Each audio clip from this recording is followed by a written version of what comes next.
Assalamualaikum warahmatullahi wabarakatuh.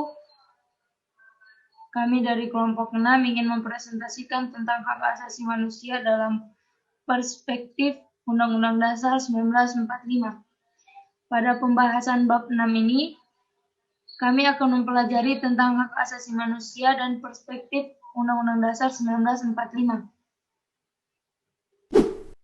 Yang pertama yaitu konsep hak HAM dan kewajiban etis dan hukum dalam menghargai HAM.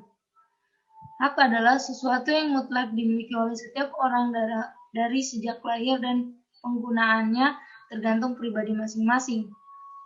Hak asasi manusia adalah hak yang diberikan Tuhan kepada semua orang sejak lahir.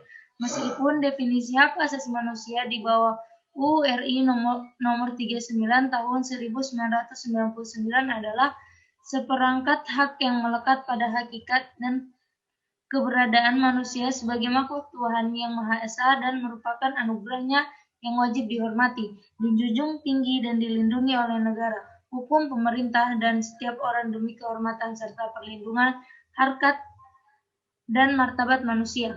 Seperti yang telah dinyatakan, setiap orang memiliki hak asasi mereka sendiri, tetapi juga kewajiban untuk menerapkan hak asasi manusia ini. Menurut Undang-Undang Nomor 26 Tahun 2000 tentang HAM, pelanggaran HAM adalah setiap perbuatan seseorang atau kelompok orang termasuk aparat negara baik disengaja atau kelalaian yang secara umum mengurangi, menghalangi, membatasi dan atau mencabut HAM seseorang atau kelompok orang yang dijamin oleh undang-undang ini dan tidak didapatkan atau dikhawatirkan tidak akan memperoleh penyesuaian hukum yang adil dan benar berdasarkan mekanisme hukum yang berlaku. B. Sejarah HAM, ajaran agama, makna karta, pendapat filsuf, US Declaration of Independence 1776, Declaration des Droits de l'Homme et du Citoyen 1789, HAM PBB. Secara umum, para ahli HAM mengeklaim bahwa kelahiran hak asasi manusia dimulai dengan kelahiran Magna Carta. Hukum HAM berbagai negara, hukum HAM Yunani, hukum HAM Inggris, hukum HAM Amerika Serikat, hukum HAM Perancis, dan hukum HAM PBB. Baik, selanjutnya akan dilanjutkan oleh Saudari Nadia.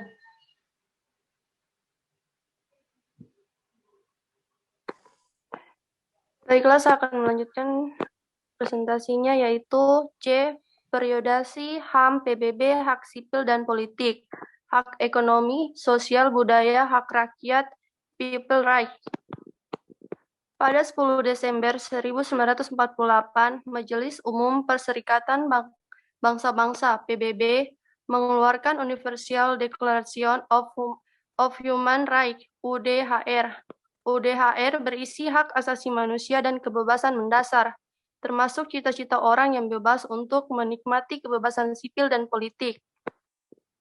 Yang kedua, International Covenant on Civil and Political Rights (ICCPR) bertujuan untuk memperkuat HAM di bidang sipil dan politik yang disebutkan dalam UDHR sehingga menjadi ketentuan yang mengikat secara hukum dan uraian mencakup topik terikat lainnya. Next. Ada 4 ketentuan utama yang diatur dalam perjanjian internasional tentang hak-hak sipil dan politik, yaitu tentang hak suatu bangsa untuk menentukan nasibnya sendiri, sebagaimana yang termuat dalam Pasal 1 ayat bagian 1 bahwa semua bangsa berhak untuk menentukan pendidikan kewarganegaraan. 169 nasib sendiri. Berdasarkan hak tersebut, mereka bebas untuk menentukan status politik karena mereka dan bebas untuk mengejar kemajuan ekonomi, sosial, dan budayanya. Yang kedua, hak suatu bangsa atau negara untuk mengurangi kewajiban-kewajiban rakyatnya dalam keadaan darurat, sebagaimana yang tercantum dalam Pasal 4 ayat 1 bagian kedua bahwa dalam keadaan darurat yang mengancam kehidupan bangsa dan keberadaannya yang telah diumumkan secara resmi Negara-negara pihak kovenan ini dapat mengambil langkah-langkah yang mengurangi kewajiban-kewajiban mereka berdasarkan kovenan ini, sejauh memang sangat diperlukan dalam situasi darurat tersebut, sepanjang langkah-langkah tersebut tidak bertentangan dengan situasi darurat tersebut. Kewajiban-kewajiban lainnya berdasarkan hukum internasional dan tidak mengandung diskriminasi semata-mata berdasarkan atas ras, warna kulit, jenis kelamin, bahasa, agama, dan asal-usul sosial.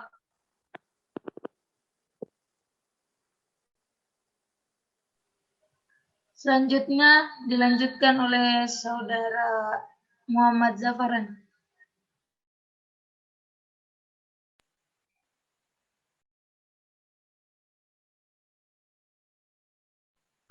Baiklah, saya akan melanjutkan poin ketiga, yaitu hal pokok yang selanjutnya adalah hak-hak individu. Sebagaimana yang diatur dalam pasal 6 sampai pasal 27, seperti yang termaktub dalam pasal 6 ayat 6 bagian ketiga, bahwa setiap manusia berhak atas hak untuk hidup yang melekat pada dirinya. Hak ini wajib dilindungi oleh hukum, pendidikan kewarganegaraan. 170 tidak seorang pun dapat dirampas hak hidupnya secara sewenang-wenang. Poin keempat, yaitu hal pokok selanjutnya adalah kewajiban-kewajiban negara, sebagaimana yang diatur dalam pasal 28 sampai pasal 45 bagian keempat. Seperti yang tercantum dalam pasal 28 ayat 1 bagian keempat, bahwa harus dibentuk komite hak asasi manusia, atau dalam kovenan ini selanjutnya akan disebut sebagai komite. Komite harus terdiri dari 18 anggota dan bertugas melaksanakan fungsi-fungsi yang diatur di bawah ini. Next. Oke, yang berikutnya itu hak ekonomi, sosial, dan budaya adalah bagian yang tidak terpisahkan dari hak asasi manusia. Hak-hak ekonomi, sosial, dan budaya memiliki nilai intrinsik. Hak-hak ini memungkinkan kebebasan untuk menentukan cara hidup yang kita hargai. Ada beberapa poin dalam konvensi internasional untuk hak ekonomi, sosial, dan budaya. Yang pertama yaitu hak rakyat untuk menentukan nasibnya sendiri dan menyuruhkan kepada semua negara, termasuk negara-negara yang bertanggung jawab atas pemerintahan wilayah yang tidak berpemerintahan sendiri dan wilayah perwalian, untuk memajukan perwujudan hak tersebut. Poin kedua, persamaan hak antara laki-laki dan perempuan seperti yang tercantum pada pasal 3 bagian 2, bahwa negara pihak pada kovenan ini berjanji untuk menjamin hak yang sama antara laki-laki dan perempuan untuk menikmati semua hak-hak ekonomi, sosial, dan budaya yang tercantum dalam kovenan ini. Poin ketiga, hak asasi setiap orang di bidang ekonomi, sosial, dan budaya yang diatur dari pasal 6 sampai dengan pasal 15.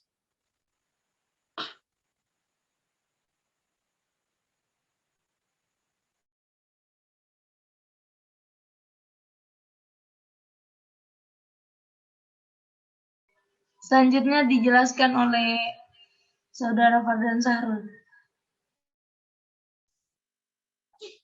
Baik, saya akan melanjutkan.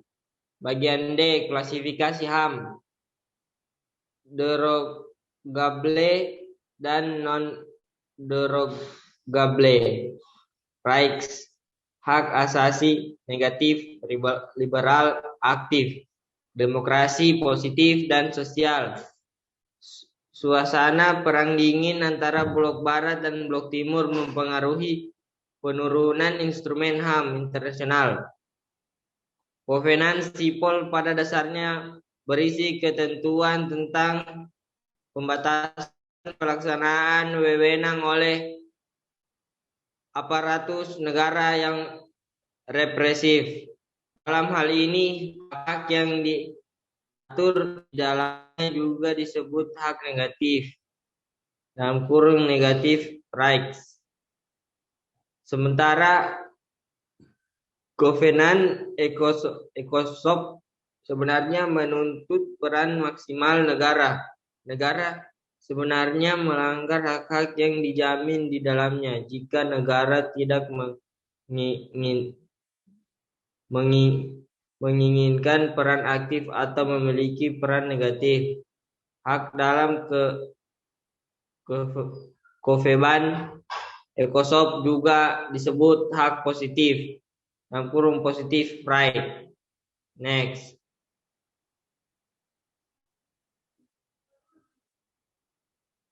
Hak-hak yang termuat di dalam Kovenant Sipol dibagi atas hak-hak dalam jenis hak-hak yang tidak boleh dibatasi, non-derogable rights, dan hak-hak yang boleh dibatasi, derogable rights. 1. Non-derogable right adalah hak-hak yang bersifat absolut yang tidak boleh dikurangi pemunahannya oleh negara pihak walaupun di dalamnya keadaan darurat sekalipun. 2. Derogable right, yakni hak-hak yang boleh dikurangi atau dibatasi pemunahannya oleh negara-negara pihak. Selanjutnya diteruskan oleh Saudara Yuhi Ramadan.